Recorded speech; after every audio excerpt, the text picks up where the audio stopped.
La oración tiene poder.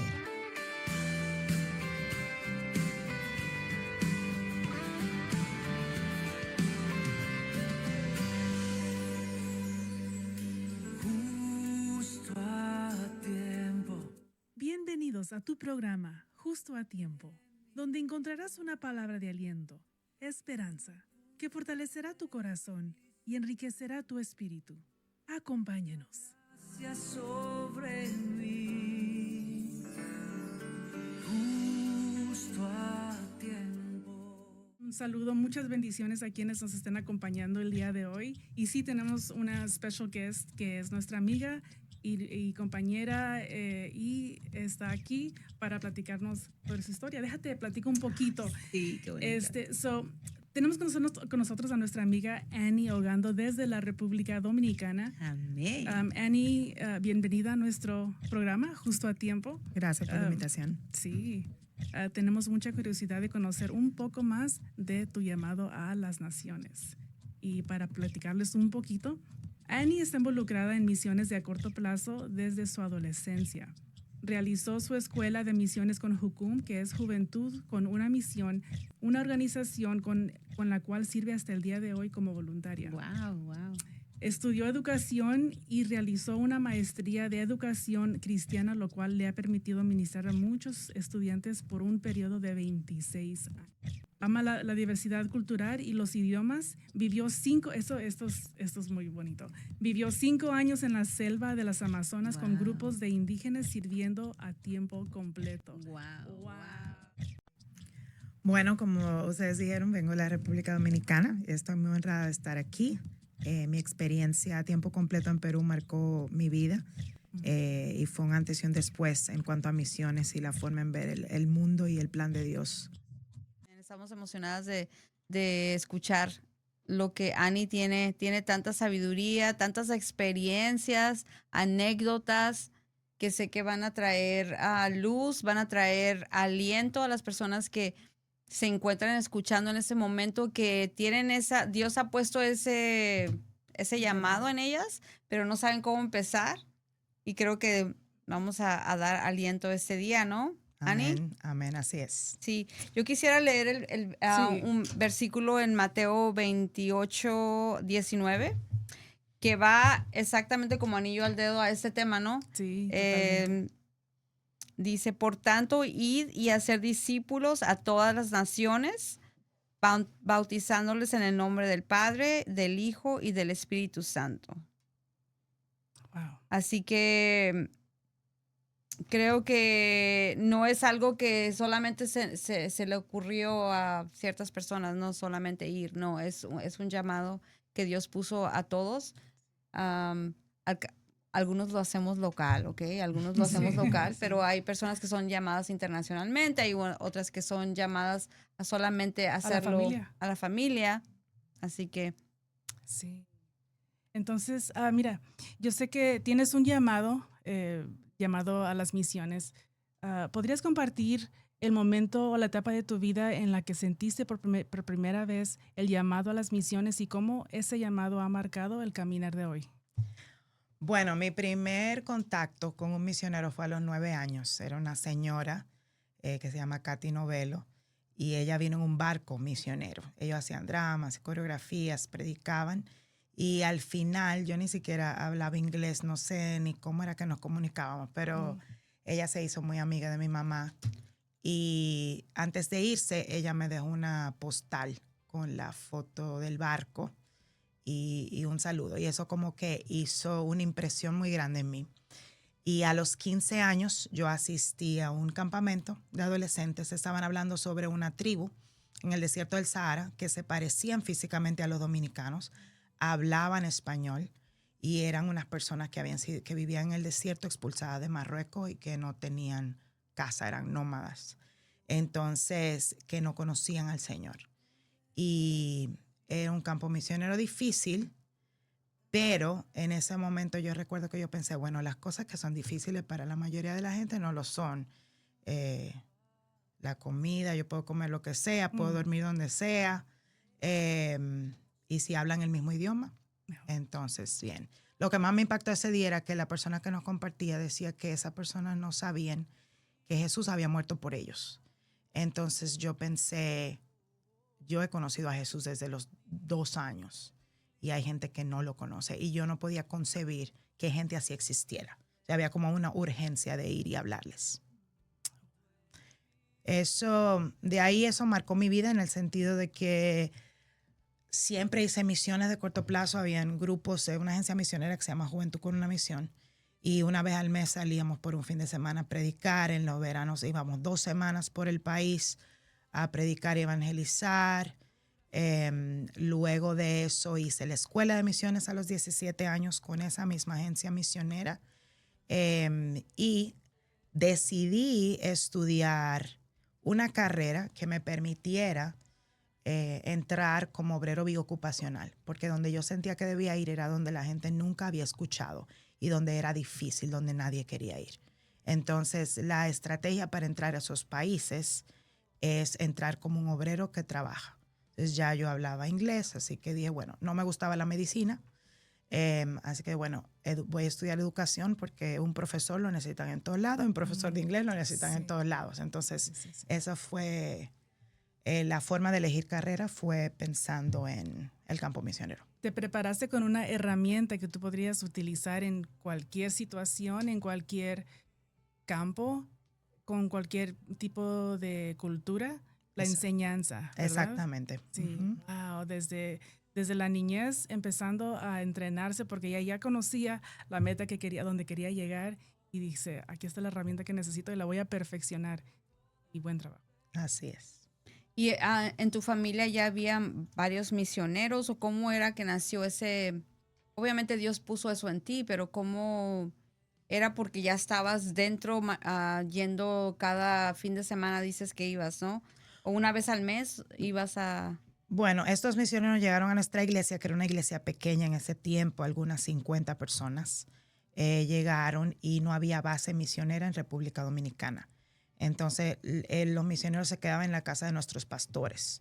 Y siempre los domingos había gente, luego hacían campamentos, actividades, salíamos a evangelizar con ellos.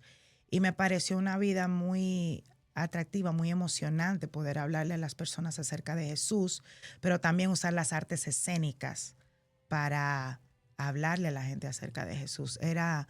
No era trabajoso, era como algo chévere, divertido. Entonces, como que ahí me enamoré de eso y de ahí en adelante estuve siempre en contacto con muchos misioneros de muchos países y cada uno influenció mi vida de una manera particular.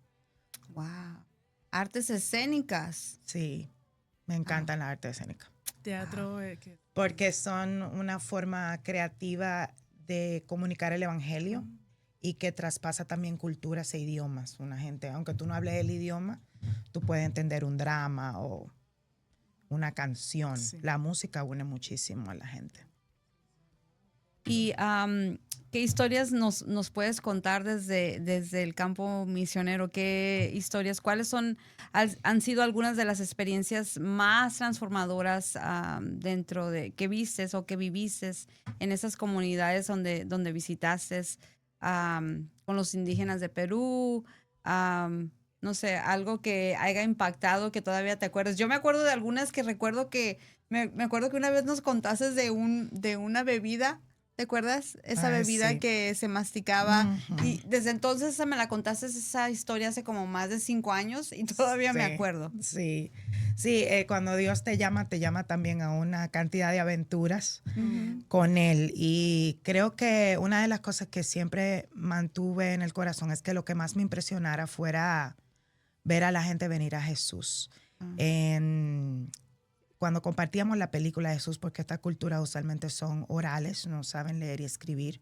Si saben leer y escribir, esa no es su primer fuente de conocimiento, sino que pasan su cultura haciendo historias, contando historias. Y cuando hacíamos el doblaje de la película de Jesús al idioma de la tribu, íbamos a presentarlo, una de las cosas que más me impactaba es cómo les tocaba escuchar a Jesús hablando su idioma y cómo les impresionaba los milagros que Jesús hacía en la película. Y habían personas que lloraban, todo eso, porque de repente Jesús ya no era el el Dios de los blancos, era su Dios. Y eso siempre me impactó. Algunas otras eran más chistosas. Una vez trabajé con una tribu de Brasil que no tienen un idioma escrito, es su forma de proteger su cultura, y eran una tribu de gitanos. Entonces ellos recién acaban de conocer el Evangelio. También vinieron a Jesús porque el Señor había sanado uno de los hijos de uno de los cristianos que estaban allí. Ellos eran músicos, tenían dinero, gente muy próspera, pero no conocía al Señor. Y la forma de venir a Jesús fue a través de ese milagro.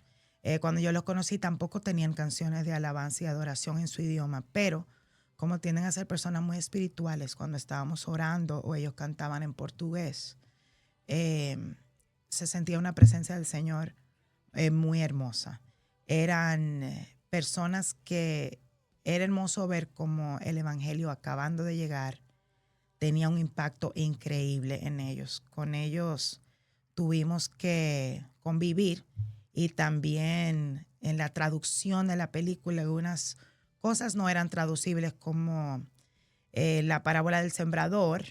Ellos no siembran nada porque son nómadas, entonces en su tierra no se da nada, ellos se viven moviendo, pero lo único que se da son las sandías.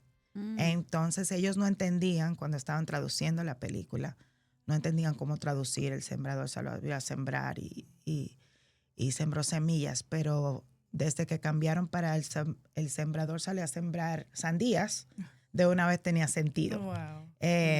Entonces, otra historia que me impactó mucho fue mi primer viaje a la selva de Amazonas. Nos fuimos por un mes, una misionera argentina y yo, con unas parejas urarinas que eran también, no tenían mucho tiempo de convertido, pero sintieron que el Dios le llamaba a predicarle a su propia tribu.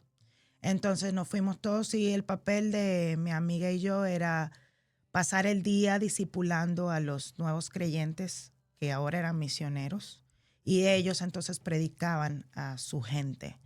Esa noche, cuando estábamos en una comunidad que no conocía al Señor para nada, y cuando pasamos la película Jesús, ellos dijeron, bueno, yo no queremos a Jesús porque Jesús va a cambiar nuestra cultura, va a cambiar nuestro idioma. Nosotros no nos vestimos así como está en ese video, nuestras casas no son así con esas columnas como ese video. Y el hermano Vicente en ese momento pudo decirles, bueno, Jesús vino a mi corazón, yo era alcohólico y Jesús me cambió. Yo aún me visto como ustedes, yo soy urarina, yo aún hablo como ustedes, yo como lo mismo, uso bote como transporte. Jesús cambió mi corazón, pero no cambió mi cultura. Y eso abrió el corazón a que esa tribu recibiera al Señor, esa comunidad recibiera al Señor esa noche. ¿Nos puedes contar un poquito, porque has hablado de la película, pero creo que no sabemos, para las personas que nos están escuchando, dices la película de Jesús, ¿nos puedes decir un poco que esa es la manera que ustedes llegaban a esos lugares con una película, pero no? Sí. La película de Jesús es una herramienta tremenda para culturas orales, porque la película de Jesús es casi palabra por palabra el Evangelio de Lucas. Así que el Evangelio es presentado, por ejemplo, en el caso de los urarinas, que fue la tribu con la que yo más trabajé, ellos saben leer y escribir, en su escuela les enseñan español, pero las mujeres realmente no saben español, salen muy temprano de la escuela cuando se casan. Los hombres sí, pero no es su idioma del corazón, no es su idioma principal. Así que aunque lean, no entienden lo que leen. La Biblia solo está traducida al Nuevo Testamento. Entonces su conocimiento es muy limitado. La película de Jesús te ayuda a introducir el Evangelio en el idioma del corazón de la tribu. Wow. Y al final tiene un llamado. Entonces es una herramienta buenísima, no solamente de evangelismo, pero de discipulado, porque luego con las mismas historias de la película, en vez de tú leerlas de la Biblia, las presentan, las ven o la escuchan, y así se plantan iglesias entre las tribus.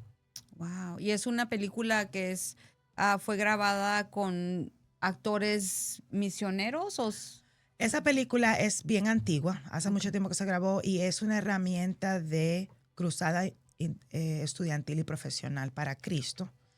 Eventualmente, como ambos ministerios, el enfoque de cruzada era más las universidades, pero como el ministerio comenzó a ampliar, ahora son 2 ministerios hermanos. Entonces, Película de Jesús es un ministerio por sí solo y su trabajo es doblar la película en la mayoría de los idiomas posibles.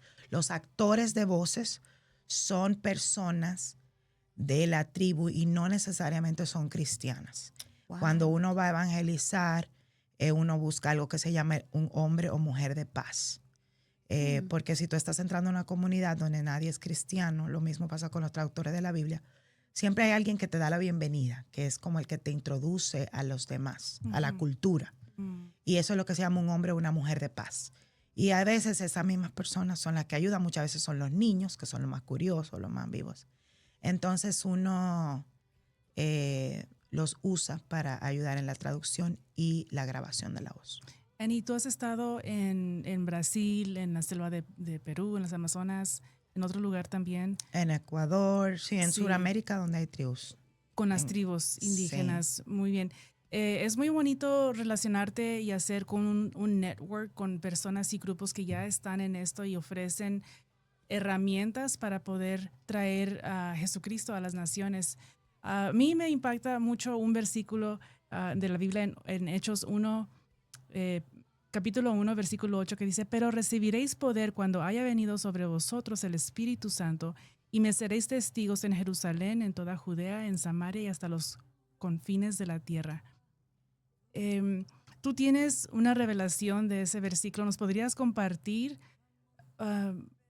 lo que el Espíritu Santo te ha revelado, te ha enseñado con ese versículo? Y me seréis testigos cuando recibiréis poder. O sea, están las herramientas, está el que te puedas equipar, preparar, pero también está un aspecto muy importante que es el recibimiento del poder del Espíritu Santo que te lanza. Así es. Creo que ningún ministerio se puede hacer sin el poder y el impulso del Espíritu Santo, pero eso en terrenos tan lejanos, en tierras tan lejanas como la selva amazónica y cualquier tipo de grupo no alcanzado, es una realidad. Es muy común para las personas que están en tribus lo sobrenatural. Ellos viven el día a día con lo sobrenatural porque Sí. uno de los principales personajes de esa cultura son los chamanes, que son como los brujos. Entonces, para ellos, el ver a Jesús haciendo milagros, el experimentar milagros y sanidades y prodigios, no es... Ya lo entienden. Lo entienden perfectamente. Entonces, cuando reciben el evangelio y reciben un evangelio de poder, para ellos es muy fácil creer que Jesús puede hacer lo que dice que puede hacer o lo que en este caso ellos ven que hace en los videos, en la película. Sí, ya creen en lo que es sobrenatural porque la cultura de ellos viene con cosas como brujería, todo tipo Exacto. de cosas sobrenaturales. Entonces, cuando tú vienes con un evangelio nuevo, fresco, lleno de poder y unción, ellos rápidamente captan Claro. y tienen la fe porque ya conocen el poder que hay en lo sobrenatural, en el ámbito espiritual, ¿verdad? Así es, así es. Aún así, se da mucho sincretismo en el hecho de que ellos tienen sus creencias de su religión animista y conocen al Señor y les toma tiempo distinguir y aclarar, y por eso es tan importante el discipulado. Sí, es lo que estaba a punto de decir. Me imagino que como misionero sería uno de los retos más grandes tener que ayudarles a separar lo que viene siendo el cristianismo conforme la Biblia y la combinación que quieren traer ellos por la experiencia que ya han tenido, ¿verdad? Sí, yo recuerdo una vez que estábamos hablando precisamente con los 2 misioneros con los que yo viajé, Eurairina, con los que viajamos al principio, y le decíamos que a dónde ellos iban cuando se enfermaban sus hijos, se enfermaban su gente. Ellos decían que iban al brujo, porque es lo que ellos entendían que tenía poder. Sí. Aunque ellos eran recién creyentes, nuevos. Es por eso la importancia de discipular. Por eso dice la Biblia, y me seréis testigos cuando venga sobre nosotros el Espíritu Santo, perdón, sobre vosotros el Espíritu Santo, porque ese poder sobrenatural del Espíritu Santo es lo que te hace ser testigo a otras naciones, a otras lenguas y tribus y naciones. Eso para mí es algo, es la herramienta más poderosa que puedes recibir en el campo misionero, ¿verdad? Una cosa está el amor, y tú puedes hacer mucho trabajo, tú puedes alcanzar culturas únicamente con el trabajo de uno, con el amor, cuando sienten tu amor, pero cuando has recibido el poder del Espíritu Santo, ya seréis testigos hasta los confines de la tierra, cambiando, no solamente ayudando y equipando, sino que cambiando la cultura. Ujú. Amén. Así es, y es lo que los impulsa a ellos mismos a querer ser testigos a otras tribus cuando ellos reciben liberación, cuando ellos reciben el Espíritu Santo en la oración y experimentan el poder. Ese mismo amor y poder de Dios les impulsa a querer ir. Son ellos mismos los que dicen, queremos ir allí, Wow. queremos ir acá y hablarles de Jesús, aunque conocen Sí. muy poquito. Sí, aunque conocen muy poquito, pero ya han recibido el Espíritu Santo. Exacto. Ellos quieren ir a predicar a las tribus cercanas, ¿no? Sí. Circunvencinas. Sí, Wow. sí. También para nosotros como misioneros operar en el poder del Espíritu Santo es importantísimo porque hay muchas situaciones. Lo más certero de la selva es lo inesperado. Ujú. Tú no sabes con lo que tú te vas a encontrar. Hay muchas situaciones en las que uno necesita la guianza del Espíritu Santo. Yeah. Hay una de nuestras compañeras de trabajo que trabajaba en traducción bíblica y era su segunda Biblia. Y esta cultura no tenía preguntas retóricas. Así que cuando Jesús hacía las preguntas retóricas y ellos estaban traduciendo eso, ellos sentían que tenían que contestar la pregunta. Y la Sí. traductora decía, no, estas preguntas Jesús las hace, pero no es para que contesten. Sí. Y ella tuvo que sentarse horas a orar, decirle, Señor, ¿cómo yo le voy a comunicar esto? ¿Cómo yo voy a lograr? Y el Señor le habló. Duró una tarde entera solo Qué orando y bonito. pidiéndole al Señor de su guianza. Y otra situación que se dio, que fue lo que abrió la puerta a nosotros dentro de los Urarinas, fue que ya luego de una visita de equipo a una comunidad, uno de los jefes de la selva estaba muriendo y ya se iba el equipo y aún el Señor estaba muriendo. Y decíamos, si muere, no van a querer que volvamos. Van a culpar a los cristianos y a Dios. Sí. Y ya hicimos una última, y a los misioneros, porque se había enfermado durante esa visita. Y antes de irnos oramos y el Señor lo levantó. Y esa fue la puerta abierta al Evangelio para los Urarinas. Sí, me respondiste la pregunta que no te había hecho todavía. Estamos en un buen flow. A mí me ha tocado últimamente, tuve el privilegio de compartir y trabajar contigo recientemente en una comunidad al sur de la frontera que fue afectada por las inundaciones repentinas y fueron marcadas por la presencia del cartel. Y pude ver cómo lideraste el equipo con calma. Hubo momentos de turbulencia, literalmente, y tú mantuviste la calma. ¿Cómo logras mantenerte firme en una situación así? Como dijiste tú, muchas veces pasan cosas repentinas y tú estás como, okay, ¿cómo voy a manejar esto? ¿Qué has aprendido en esas situaciones sobre liderar en el campo misionero cuando hay una presión o hay mucha incertidumbre de repente? Lo primero es que uno tiene que estar firme y seguro de lo que Dios te habló, porque es tu única Wow, that's good. certeza. That's good. Lo que Dios te habló y donde te dijo que fuera. Entonces, usualmente para mí es sentir paz y puertas abiertas. Porque cualquier cosa puede pasar, inclusive perder la vida. Pero si tú sabes que Dios fue que te mandó ahí, pues Él va a hacer las cosas de la manera en que Él sea más glorificado. Si Dios va a ser más glorificado en tu vida, lo va a hacer así. Si va a ser en tu muerte, va a ser así. Entonces, cuando se presentan retos, pues es volver y recordarle al Señor como que Él se le olvidó. Sí. Estás a punto Señor, de- tú me traíste estás aquí, a punto- no permitas que yeah. pase tal Sí, cosa. sí, Habían sí. viajes Acuérdate. Sí, habían viajes en la selva que eran nos agarraba la noche en el río, tú no ves nada, no hay postes de luz, no hay nada, es una linterna en ese vasto cuerpo de agua, entonces tú puedes chocar con piedras, puedes chocar con ramas y ahí hasta ahí llegó el bote, que usualmente son de madera.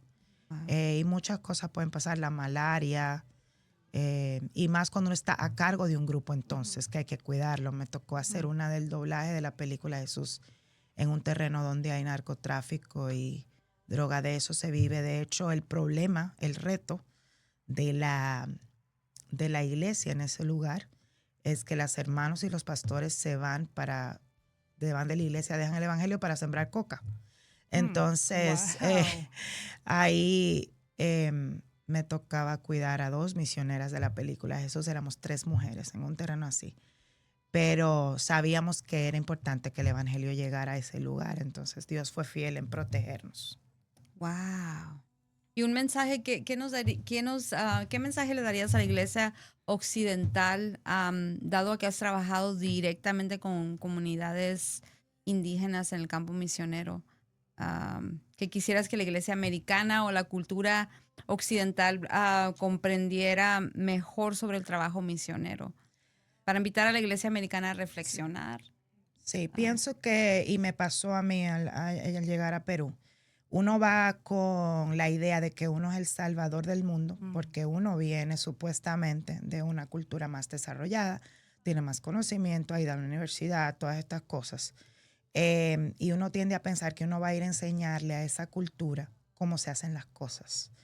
Y creo que eso es una mentalidad que hay que romper antes de llegar al campo misionero.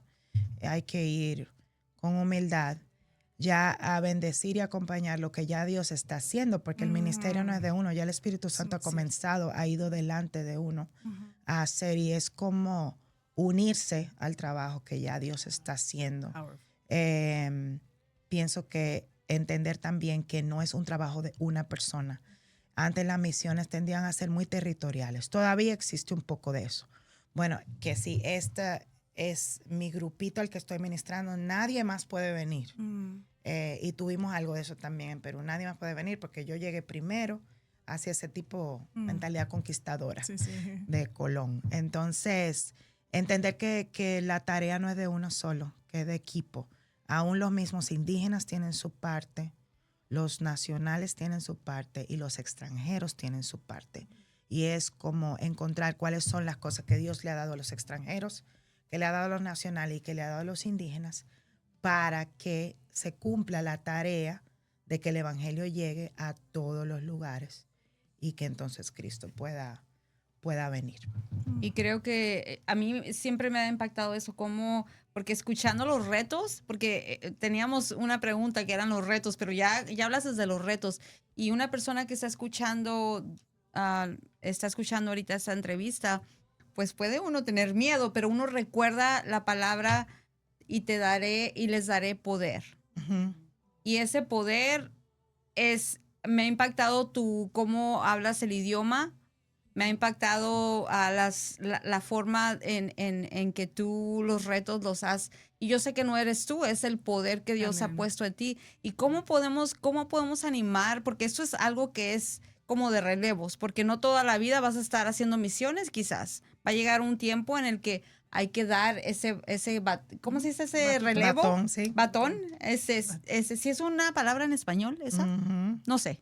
Bueno, hay que Pasar dar el ese batón. relevo a la siguiente generación, y creo que estamos queriendo animar, estamos queriendo animar a los que están escuchando, al igual como estábamos en una conversación intensa de cómo llegamos a animar a esas personas que quizás no tienen los recursos, tienen el poder, porque el poder ya está ahí dentro de ellos, ya Dios puso ese llamado.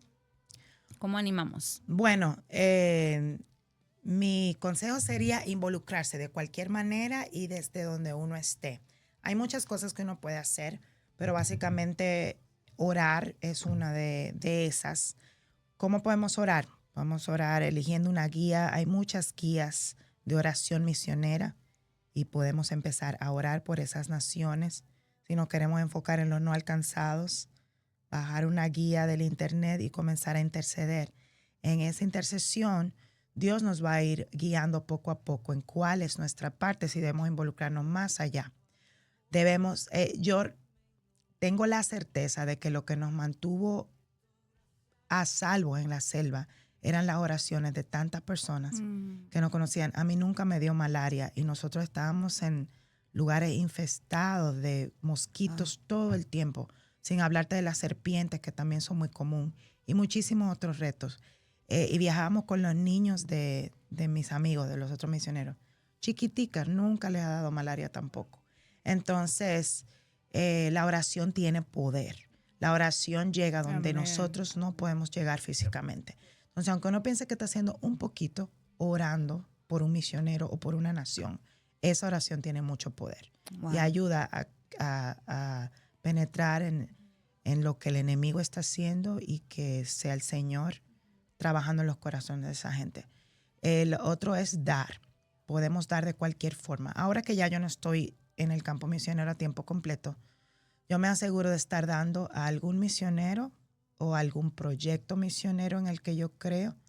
En esto particular, por ejemplo, películas de Jesús y ese tipo de cosas, ya sea dar de mi tiempo, mis habilidades o mi conocimiento o también mis finanzas, porque ahora ya yo tengo un trabajo y puedo apoyar financieramente a otros misioneros. Eso me ayuda a estar en contacto, a recibir sus noticias, a mantenerme al tanto de lo que Dios está haciendo entre las tribus de Sudamérica, que era donde yo estaba concentrada. Y lo otro que podemos hacer es ir. Una de las formas mejores de ir es los viajes de corto plazo. Nos dan una visión nos pueden dar el corazón para misiones. Aún no terminemos de irnos a tiempo completo, pero ir y visitar a corto plazo nos ayuda a ver la realidad de la obra del Señor o de la pobreza espiritual de un cierto lugar. Y eso nos puede hacer mejores intercesores y también mejores personas que dan, mejores dadores también. Nos sensibiliza el corazón. Y ya Dios mismo nos va poniendo en el corazón si nos quiere enviar a algún lugar y nos va a abrir la puerta. Pasan muchos años entre el momento en que Dios nos llama y el momento en que nos vamos. Yo recibí mi llamado a los 15 años y salí a los 32. Entonces, hay un camino, Dios te va preparando. Y yo creo que Dios te da la gracia, te va equipando. Por ejemplo, las cosas que eran un reto para otros misioneros, para mí no lo eran. La comida en Sudamérica, el idioma español, el dormir en un piso o algo así, era algo que yo había hecho en campamento desde adolescente. Entonces, el dominicano es muy bueno haciendo amigos. Entonces, eso cultural también me ayudaba a Las cuando yo llegara a un conexiones. sitio para conectar. Entonces, yo creo que Dios te va eligiendo para lo que te va a mandar a hacer, aún sin uno pensar. Wow, yo creo que es nos reta mucho, pero creo que también tiene que ver con quién te estás rodeando, el círculo que te rodeas, ¿no? Incluso en mi iglesia local, tener esa cercanía con, ella se llama Ivette, ella, solamente con platicar con ella, digo, ok, ¿qué estoy haciendo? Yeah. Como que te anima, te Anima, impulsa a querer. claro. Y creo que lo que has hablado, que te habías rodeado de un grupo de misioneros, era como tu entorno y era lo que también te daba, Claro. y mirar, ¿no? Mirar. Te transmite esa pasión y te deja saber que si aquel lo hizo, yo lo puedo hacer. El misionero con el que yo tuve contacto no era solamente el americano, sino también había muchos brasileños. Y luego de ahí comenzaron a levantarse misioneros dominicanos. Yo decía, si ellos pueden, yo también puedo. Antes, cuando yo era chiquita, la fuerza misionera venía básicamente de Europa y Norteamérica. Pero ya eso ha cambiado bastante, hasta el punto de que tribus indígenas son también misioneros a otros grupos. ¿Y cómo animas porque como yo soy mamá y que me dijera mi hija o mi hijo, me quiero, no sé, cómo animamos a una mamá a decir, Yeah. hey, porque a veces hemos escuchado, Yeah. ¿no, Aileen? Sí, Y tú hemos estado estabas en ahí, que situaciones. hemos escuchado que el hijo tiene ese llamado, pero todavía está como que es que mi mamá o es que... Bueno, la obediencia es muy importante. Dios nos llama en su palabra a honrar a nuestros padres y a nuestras autoridades. Es muy importante tener el apoyo de la familia y tener el apoyo de la iglesia local también, para uno no ir como llanero solitario, porque ya mencionamos que la labor es de todos. En el caso mío, yo no soy mamá, pero sí puedo hablar de mi mamá. Mi mamá, mi hermano y yo ambos queríamos ser misioneros desde adolescentes porque estábamos en contacto con todas estas misiones. Y ella solo nos dijo, era una mujer de oración y que había entregado a sus hijos al Señor. Siempre nos lo decía y nunca se oponía a nada que tuviera relacionado con el evangelio. Entonces, era campamentos, misiones. Ella era la primera, le encantaba también plantar iglesias y evangelizar, discipular. Entonces, cuando llegó esa edad de que ya queríamos irnos, ella solo dijo, miren, estudien una carrera porque no, el campo misionero y la vida puede jugarte, puede pasar cosas. Y siempre es importante tener una carrera. Y luego que ustedes cuelguen el título en la pared, se pueden ir a donde quieran. Entonces, fue difícil en ese momento. Ambos queríamos salir inmediatamente después de secundaria, pero entendíamos que era mejor, que en la obediencia hay bendición. Entonces, yo me imagino que como mamá o papá, uno siempre tiene ese temorcito en el corazón, pero los hijos no son de uno, todo lo que tenemos es del Señor. Entonces, llegar a ese punto de vivir en esa libertad, pues solamente es un trato de Dios con el corazón de cada quien. Amén, qué bonito. Tenemos ya menos de un minuto más o menos un minuto para cerrar ya. Quería que tú dieras alguna palabra de ánimo a quien le está palpitando el corazón en este momento y que dice, ay, yo siento este llamado, pero no sé cómo empezar o quiero participar, pero no sé, no creo que tengo yo los recursos, digamos, el tiempo. Quizás es una mamá con hijos, no puede salir del país. Que tú le dieras una palabra de ánimo a esa persona que no va a salir de su tierra, pero puede aportar a otra persona. Y también, ¿qué le dirías a alguien que tiene ese llamado y no sabe qué hacer? ¿Cómo empezar? Yo pienso que lo primero es orar y entender que eso es lo que Dios tiene para ti. Segundo, Dios va a confirmar esa palabra a través de tus líderes. Entonces, ir donde tus pastores y líderes, ellos siempre van a tener buenos consejos de cómo llegar hasta ese punto. E ir donde tu familia también, sean cristianos o no, son parte importante de tu vida y de lo que Dios va a hacer. Luego de eso es como tomar pasitos pequeños para involucrarse, orar y dar a un ministerio que trabaje con misiones, lo que sea que uno tenga, involucrarse de voluntario. Si un ministerio hay ministerios que necesitan que les envíen pan, o sea, lo poco que uno tiene y que uno sabe hacer es un aporte importante para cualquier área. Entonces, That's good. Gracias, Annie, por tu tiempo. Que Dios bendiga tu tiempo, el trabajo que ya has sembrado tú en el campo, que llegue a florecer y que tú lo veas en esta vida. Y animamos también a quien sea que necesite escuchar. Te animamos, oramos por ti y te bendecimos. Te bendecimos. Y Dios ya te ha lanzado. Si Dios puso ese fuego en el corazón, es de que Él te dio ya el poder y Él hará. sí, hacerlo, aunque sea con miedo, pero hacerlo. Eso, amén. Así terminamos.